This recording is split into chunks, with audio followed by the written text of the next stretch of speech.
ای زمانہ ای زمانہ ای زمانہ ای زمانہ،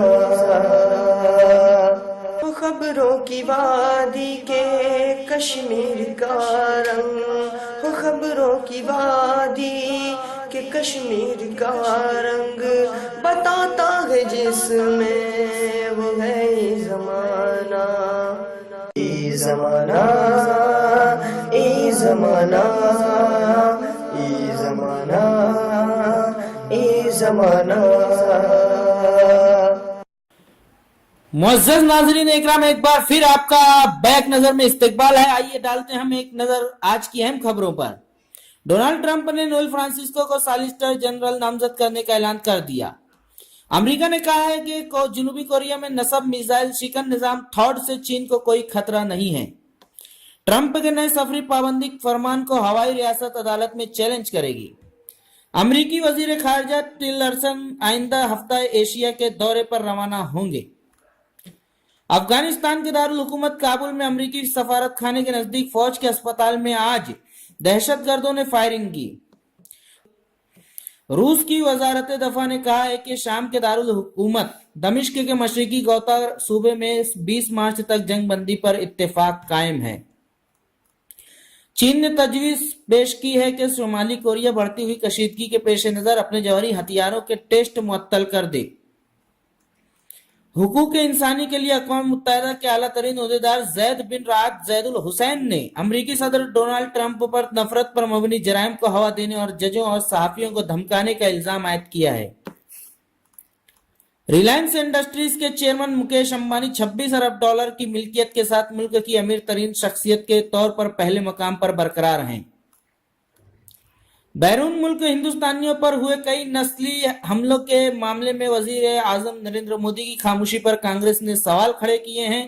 پارٹی نائب صدر راہل گاندھی نے کہا ہے کہ وزیر اعظم ڈرے ہوئے ہیں اس لیے خاموش ہیں۔ آن لائن کتے خریدنے میں سلمان خورشید سے 59,000 روپے کی ٹھگی FIR درج، جانچ شروع۔ الہ آباد یونیورسٹی میں عربی، فارسی اور اردو شعبوں میں شروع کی جائیں گی اسمارٹ کلاسز۔ خواتین کو دھمکی دینے والوں کو انفالو کریں، PM۔ عالمی یوم خواتین پر کیجریوال کی PM سے درخواست۔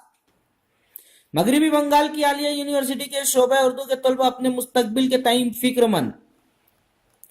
اجمیر درگاہ بم دھماکہ کیس میں عدالت نے سنیل جوشی، بھاویش اور دیویندر گپتا کو مجرم قرار دیا ہے، جبکہ دیگر ملزموں کو بری کر دیا۔ اتر پردیش کے لکھنؤ میں ATS کی کارروائی میں مارے گئے سیف اللہ کے والد نے لاش لینے سے انکار کرتے ہوئے کہا کہ ملک کی سلامتی سے کھلواڑ کرنے والے سے میرا کوئی رشتہ نہیں ہے۔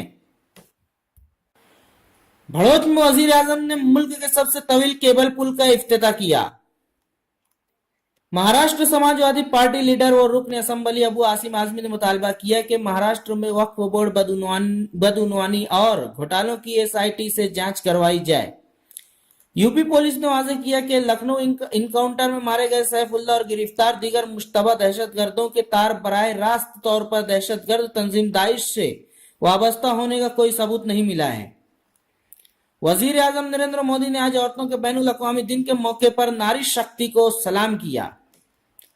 دہلی حکومت نے آئندہ مالی سال کے بجٹ میں کسی قسم کا نیا ٹیکس نہ لگاتے ہوئے تعلیم، صحت، نقل و حمل اور رہائشی علاقے پر خصوصی زور دیا ہے۔ اتر پردیش کے سدھارتھ نگر میں بس کی زد میں آ کر 2 بائک سوار ہلاک۔ سیف اللہ انکاؤنٹر کے بعد ہند نیپال سرحد پر ہائی الرٹ جاری۔ افغانستان میں ہلاک داعش کے دہشت گرد کی موت کی کیرل میں رشتہ داروں نے تصدیق کر دی۔ حزب المجاہدین کے 2 انتہا پسندوں کی ہلاکت کے خلاف ترال میں چوتھے روز بھی ہڑتال جاری رہی۔